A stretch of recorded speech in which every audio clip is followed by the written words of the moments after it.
welcome to our lunchtime keynote talk, which will be given by Mario Cucinella. Mario Cucinella has spanned, I would say, the last few decades of Italian geography, of culture, and of architecture. He was born in Palermo in Sicily, 3 years before Visconti's great film The Leopard, or the original Gattopardo, which is based on the novel by the Sicilian aristocrat Giuseppe di Lampedusa, which was released some years after Mario was born in Palermo. He was educated in Genoa, so moving right up to the north of Italy with Giancarlo di Carlo, and then worked for Renzo Piano, obviously a native of Genoa himself. Mario started Mario Cucinella Architects in Paris in 1992, which since 1999 has been based in Bologna, not just in the centre of Italy, but the centre of Italian cuisine. He has a long-standing interest in sustainable design, and especially as sustainable design relates to broader cultural and social themes. And this came across very strongly in an exhibition he curated at the Architectural Association the autumn of this year. That exhibition presents a long timeline over 10,000 years of the relationship between humans and the environment, which is mediated, and how it is mediated, through architecture.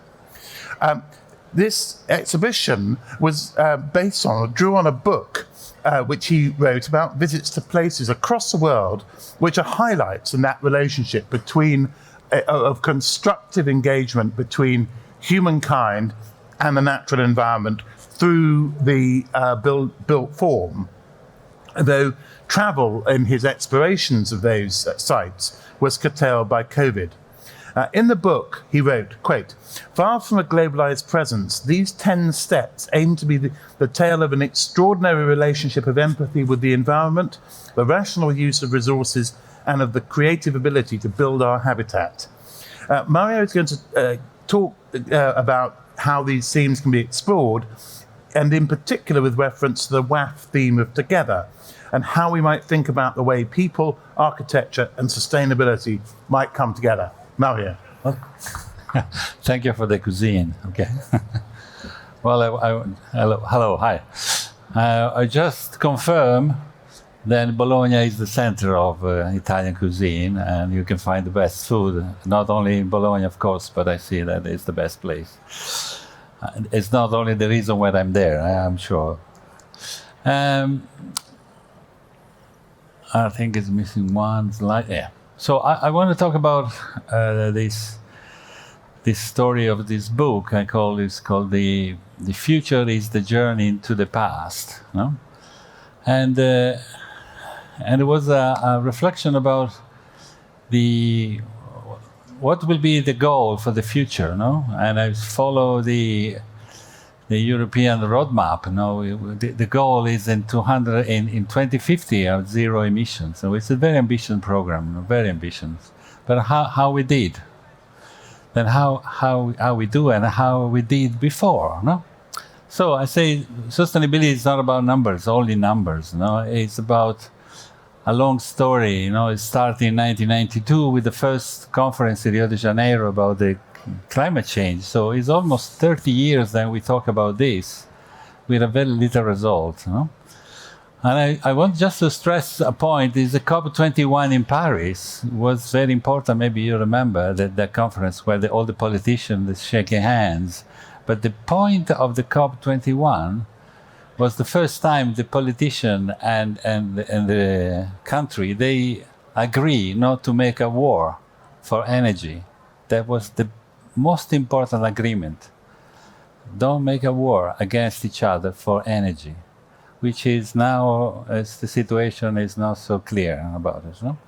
But just to tell you then, the time, how many things happens in the last 30 years, no? And after COP21, the zero carbon new residential building in the UK or Germany and Italy, the Pope Francis write a very interesting political books about the world is a common house, and then 2020, 2030, 2050. So we have in front of us a very important change in the way we design our buildings and how we design our cities. No? And as you know, maybe everybody knows that 35% of global energy is used by building, and more than 40% is emission from constructions. But one thing we need to really focus for the future is we always talk about performance in buildings, how much kilowatts per square meter we consume. That is the mantra in the last 20 years. If you look in that, is a 30 years life of a building, is a benchmark in traditional concrete buildings, you can see half of the emission is made by the material and the construction, and the half is about the operational. So what I mean is we are working hard on making better performance, but we need to work very hard about the new generation of material, how we can recycling material, recycling concrete, how we can make the reduction of CO2 emissions, especially in materials. And also, this is the paradox of our ambition. At the same time, the CO2 emission is still growing. There's no signs of reduction. Population is growing quite dramatically. The demand of building is increasing. But Europe, at least Europe, try to put down the curve of CO2 to zero in 2060, which is mean we have a lot of work to do. There's a lot of work about how we design our buildings. So that is the problem. But when I looked at diagram, say how we did before the energy, because that's the question. We did for millennium. We make building cities everywhere in the world with no energy. How we did. So, and I make, as Jeremy told you, we make this timeline from the Egyptian buildings and pyramid. Oops, sorry. Now, you can see the green is the sensibility on sustainability. Sustainability is a very new world. No, it doesn't exist in the past. It's coming now because we have a problem. But you can see the timeline for us was very important because it's not only about architecture, it's not about only design, it's about culture. So how much artists, poetry, literature, films, and all contribution to arise the sensibility on sustainability until arrive some example. And I think books, there are so fantastic books. I'm starting from Fuller, when these described the limited resource of the world. That was 1964. That was before discovering the moon and see that photo of the planet from the moon. So there's a lot of contribution which looks. Then the human always try to find the solutions and try to think in that maybe is another way possible. So the point is now we don't have too much time. It's time to redesign our futures, our professions. And so there's an inspiration from the past, which I always try to explain. I'm not a nostalgic. I don't see the past like, the past was beautiful, the future's terrible. No. The past is a reservoir of ideas, knowledge that we can use, or we tend to look the future only in one direction. Maybe if you look the past, you need a mirror to watch also what's happened back in the past, to see the knowledge, how people adapting building to climate solutions and shapes. But also watching what is around us, because sometimes we're looking too far, and we are not looking close to us. And there's a professor, is an Italian professor called Stefano Mancuso. He's a neurologist of plants. He said, well, the plants have a brain? No. But you can see that everybody knows these plants, And that's what I think is one of the major interesting inspirations for plants. And if you look at the plants, it's a sphere. It's in the middle of the desert, So, which is mean, it's not all the time under the sun. Half of the plant is shade. Then the leaves shape is making when the sun turns around, half of the leaves is always under shade. So it's not all the time under the sun. Then the spine is interesting, the top, it's very dense because it's the point where the sun is more hot and reflects the sun, the light. And the other part is, of course, a defending from animals, but at the same time, this plant take water from the air, not from the ground, because condensation go in the top of the spine and the drop go inside the plants. Okay, how this plant know?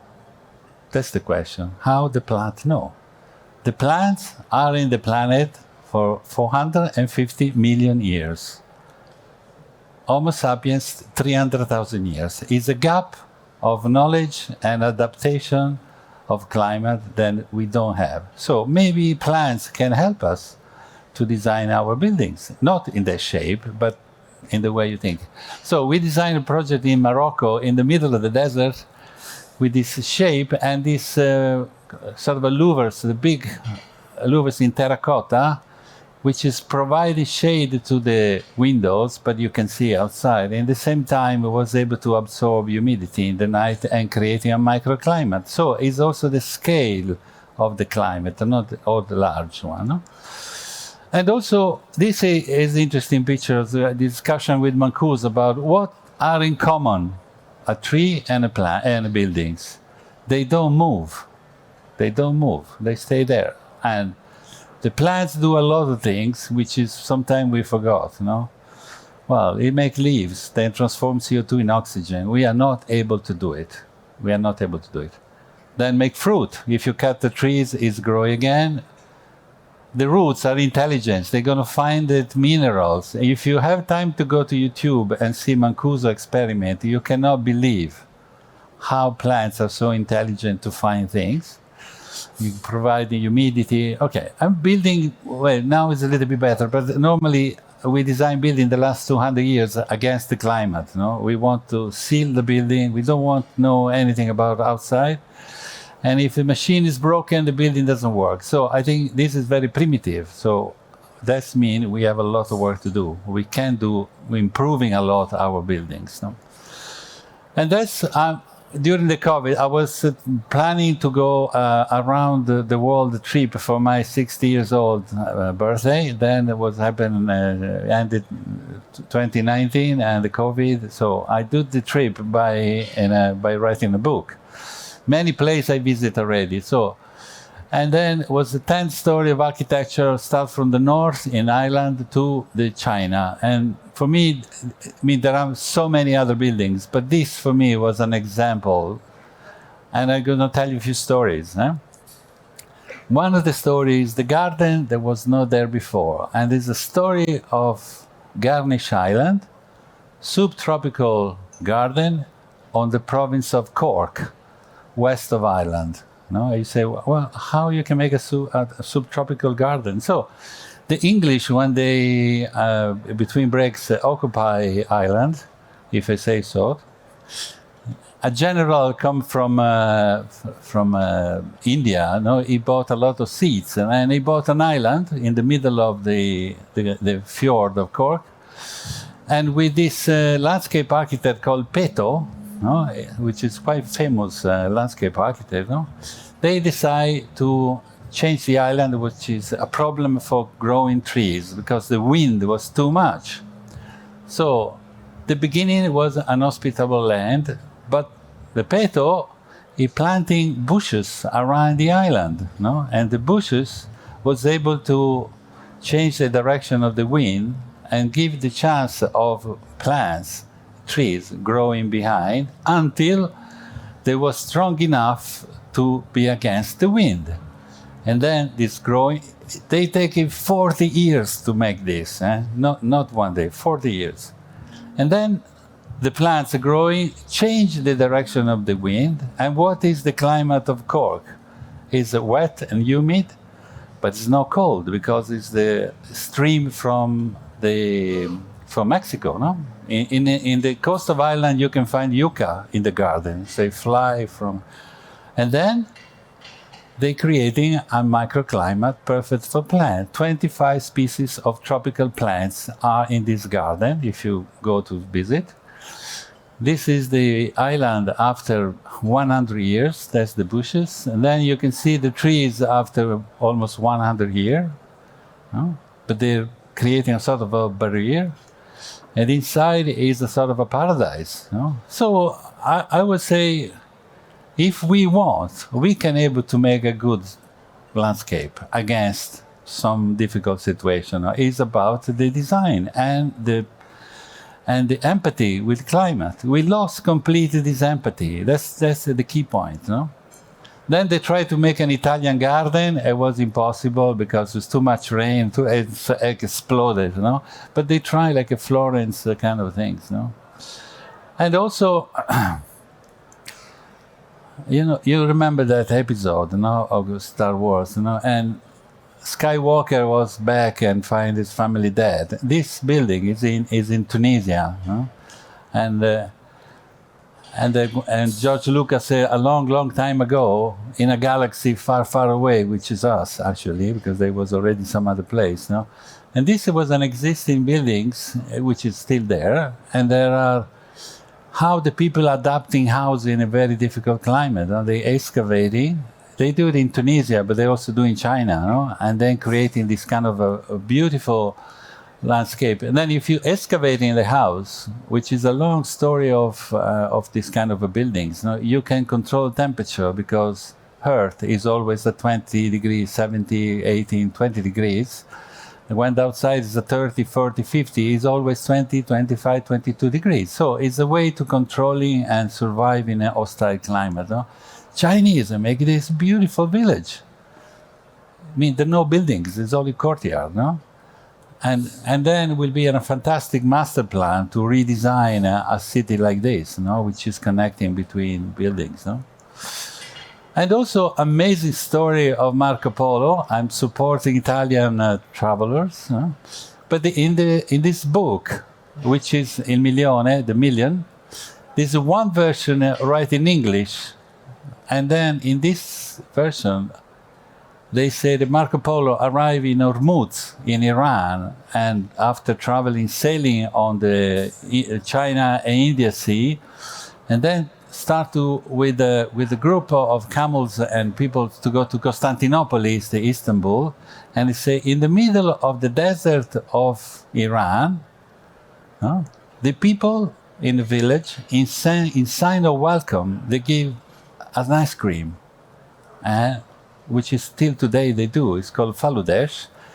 I mean, it's an ice cream. Is a nice ice with fruit and noodles and things. But the point is how the Persian people was able to make ice in the middle of the desert, no? And they did because they make a building able to find an empathy so strong, what we call an empiric innovation. They try, and then they make a wall. Behind the wall, there was a little pool. Water's coming from underground. And when the pool have 1 centimeter of water, for the effects of the sky, which is minus 55 degrees, which is take away heating from the water, is frozen the water every night, putting in a tank. The tank was designed to, very deep. It's a huge, this wall is more than 100 meters long. There's still some remain after the war. And then the dome providing ventilation to keeping the ice storage in the summertime. And the people in Persia, they eat an ice cream when they're outside the 55 degrees. There was no technology, only a vision, only empathy, only climate relations. That's the size of a tank. So it was not a little thing, it was a huge architecture. This is the few remain after the war. So. And this, I show you the last one because I make a building with this. The City of Wind, this is Pakistan.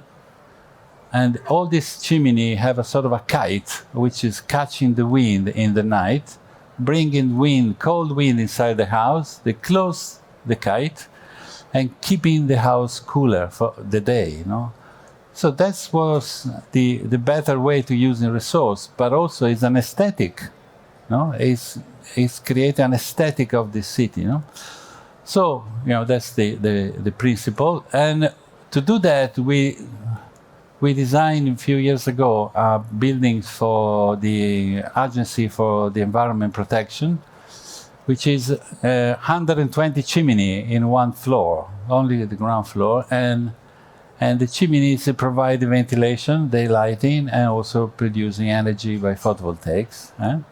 So sorry to make it the same picture, but the chimney was working like this. In the summertime, we are in Ferrara, which is close to Bologna. It's a terrible weather, so it's cold and humid in the winter and humid and hot in the summer. So there's no chance. It's terrible all the time. But if you increase the ventilation, in the summertime by using the chimney effect, open the vent behind, you moving air from the garden and get a good feeling, especially in the middle temperature. In the summer and the winter time, you can use it like the glass house effect. Of course, that's not enough to make a zero energy building. But the reduction of 20% of consumption of cooling and 40% heatings is a huge number in terms of machine, but also technology, also the energy consumption. And this is the building. So I'm saying, what driving the aesthetic in this project? The climatic strategies, the shape. What is driving? What is the final results? And is of course we do also this kind of a test in artificial sky. Now it's easy to do with the Radiance or digital program, but it's good if you do yourself, because if you do modeling and then testing, you can learn about your work. You learn by yourself.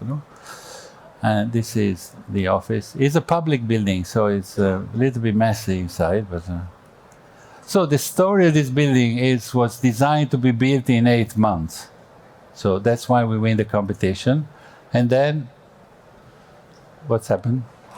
Ciao. And then we take 10 years to make, because Italy is a very complicated country. But in the end, we get it. And then that's it. And also, there's another building I want to show you very quick. Is the story of this palace in India. I've been there to visit, also to give a tribute to architects.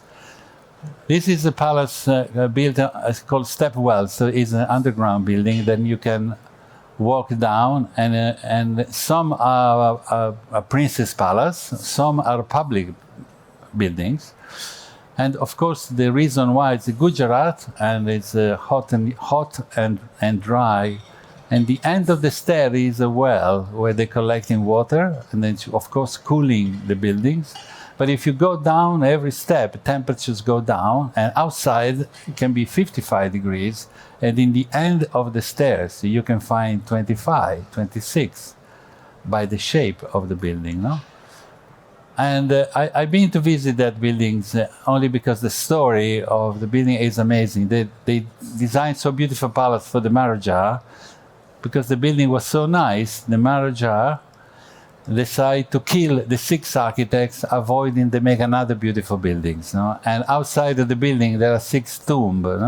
And I've been there just to give a tribute for this very dangerous work. Sometimes can be very dangerous. And talk about the underground building. We just finished a museum in Milan for Etrurian art, which is the area of Tuscany.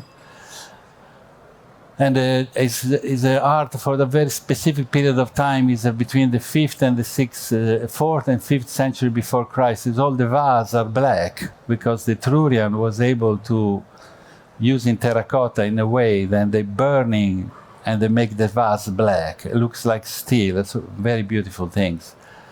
And I make this sketch when I start to do this work, because all the tension of this period of this civilization of Etrurian was dedicating to art for dead people, because they think you're never dead. You go to another place, which is a better place, maybe because they're hard life. Then you die, then you go in another place, and to bring people to another life, they make a lot of objects for this journey. And so the tension is the last breathe. You can do it, and then you died, but you travel into another place. We're the beginning of religions. And also they make a fantastic piece. 5th century before Christ, this is bronze. And the only thing remain is the tomb of Cerveteri, because was the only architecture remained. So based on that, we did this underground museum with these domes on, you can see in the section. This is an existing palace of 19th century. We are renovating. You can see the dome on the garden underground, pushing the garden to know that something happened underground. No? And so you can enter in the museum. It's a family, it's a Rovati family, is collectors of antique art, archaeologies like Etrurian, and then also they're collecting contemporary art. So it's a museum traveling. You're traveling in time from Etrurian to contemporary art. But the point is the underground. And the underground is made by 30,000 pieces of limestones, which is make this space completely around you. And for me, the point was not to find too many technology in the museum. You get in and it's really an emotional space. So all the stone, they don't touch together. They're separated by 3 millimeters. So the air goes through the museum, in and out through the stones. So the museum breathing, is giving air and take out air. And that's the museum.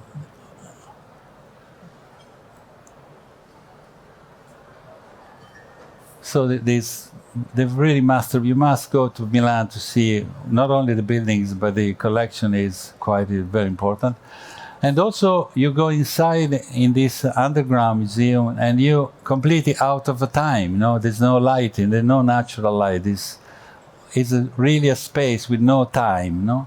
And traveling through this history. In this picture, you can see is the one Picasso pieces, because a lot of art from the modernist was taking inspiration from the past. So if you look in pieces, you cannot recognize if it's Etrurian or contemporary. What is the mix? And I think his museum expressed the idea that art is a flow, is a flood, it's continuous. There's no separation. And of course, and against this soft area, the exhibitors are sharp, like a piece of glass, very sharp. Inside is all piece. This is Arturo Martini Medusa. And this is the last piece. Okay, thank you. Thank you very much. Yeah, we have a few minutes.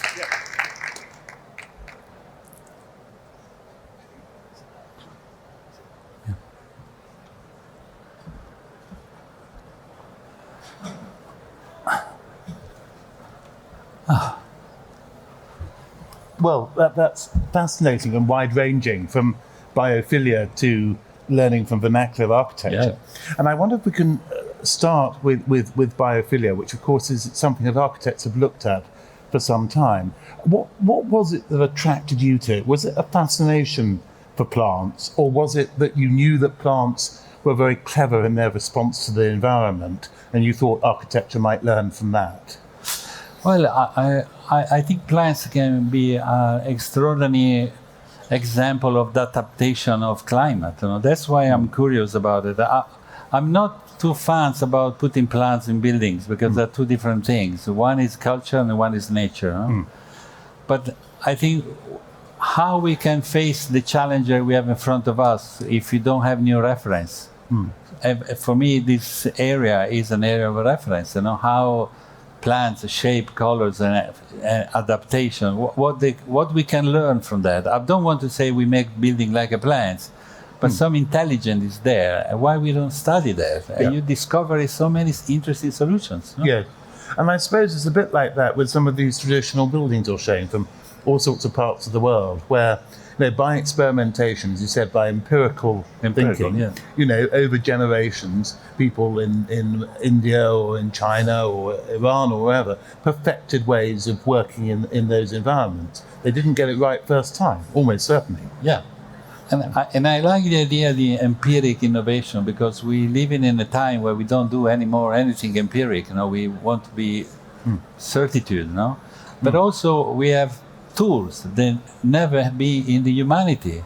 We can have simulation. We can simulate everything. We can design and simulate it. We can design and know how the behaviors of the building in different contexts. So what makes me particularly optimistic about the future of buildings, then we have tools we never had before, that we know how the behaviors of building. So how much this influence the design of buildings?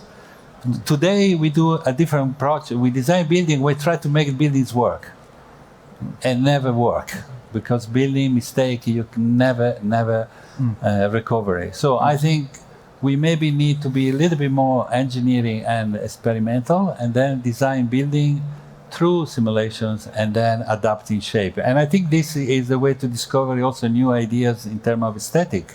Yeah. Because if not, we still there. And the change is on the door, so it's very close. Yes, yes. And I wonder, thinking about the Etruscan Museum, which is a fascinating culture about which very little is known. I think even the language is still obscure.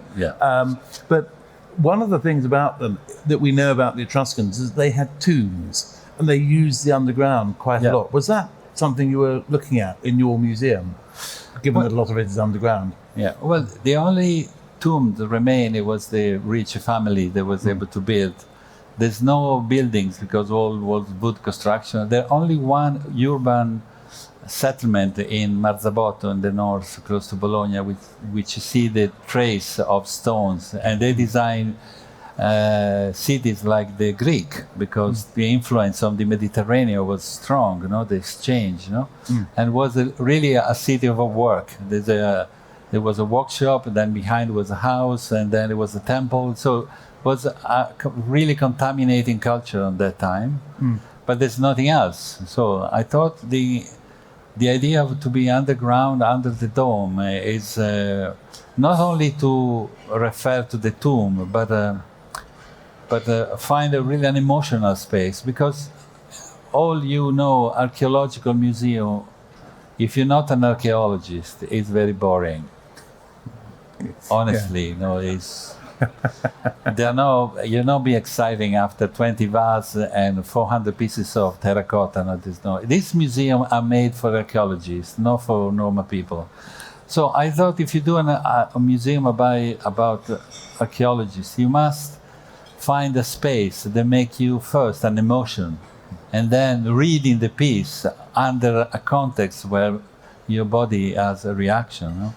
And for me it was difficult because, if you design a dome, the acoustic of a dome is difficult because the sounds go in the same point, And I asked the engineer to be not too precise, which is a wrong question to an engineer, Because, the difference between architect and engineer is very simple. The engineer is working on numbers, and architects working on anxiety. So two worlds completely different. And if you have anxiety, it's complicated, because design is a process of anxiety. You need to find solutions.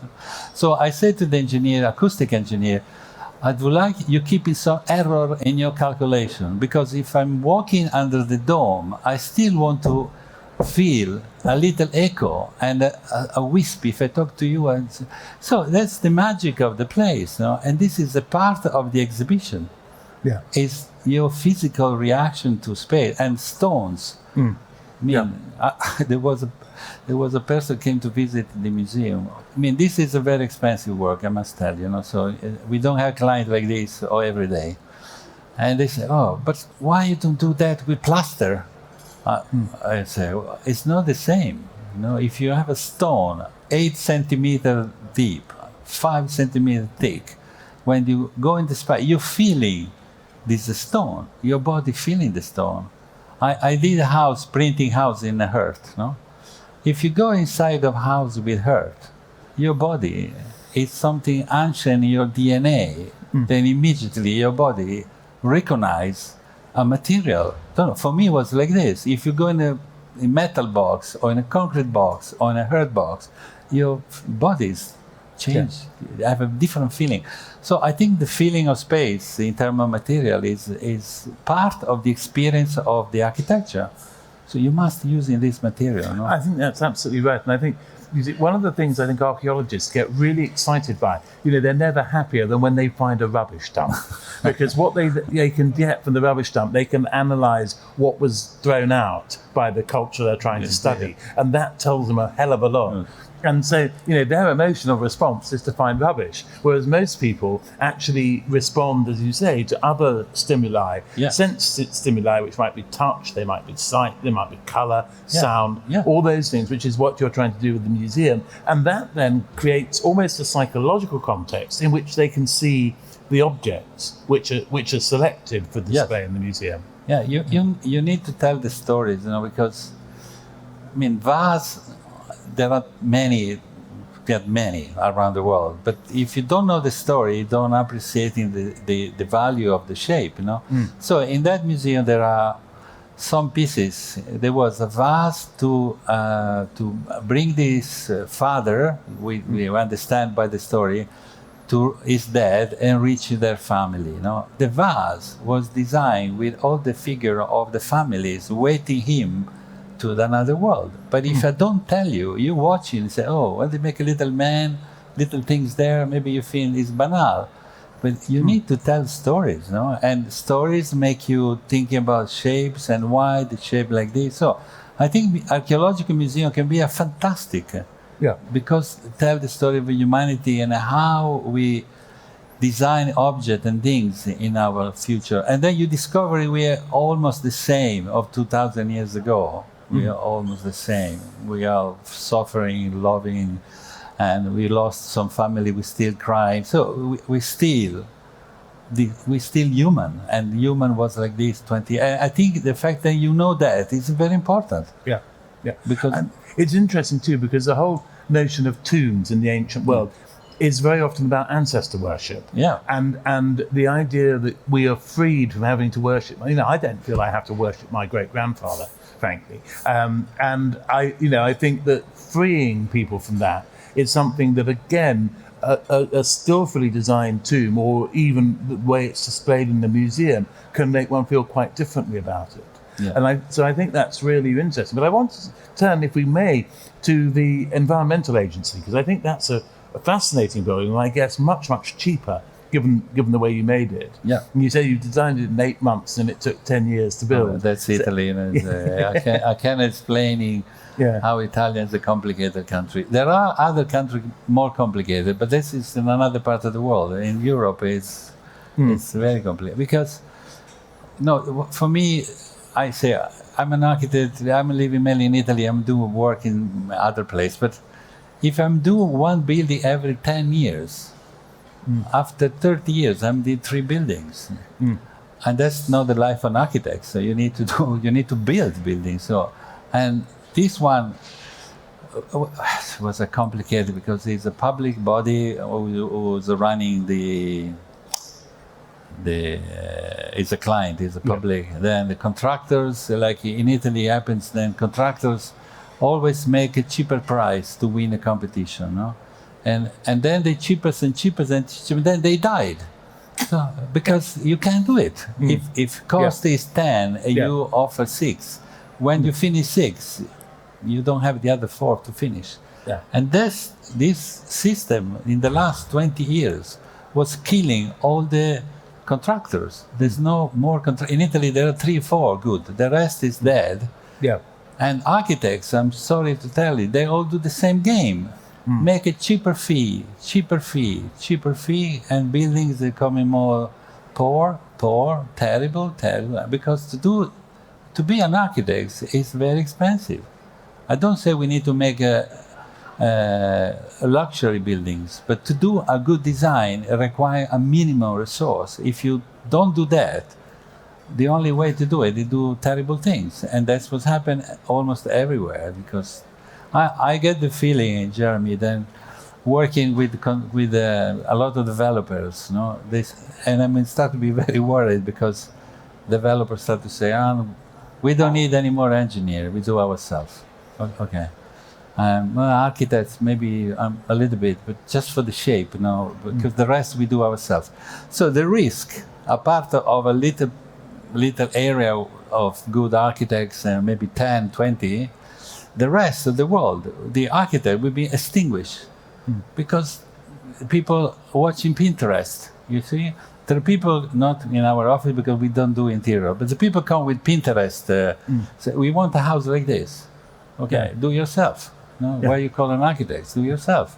And then contractors say, we want this make like this. You can make it shape. So it's a system of make architects' life very difficult. That's why we need to defend the quality of our work and why architects is very important for the future.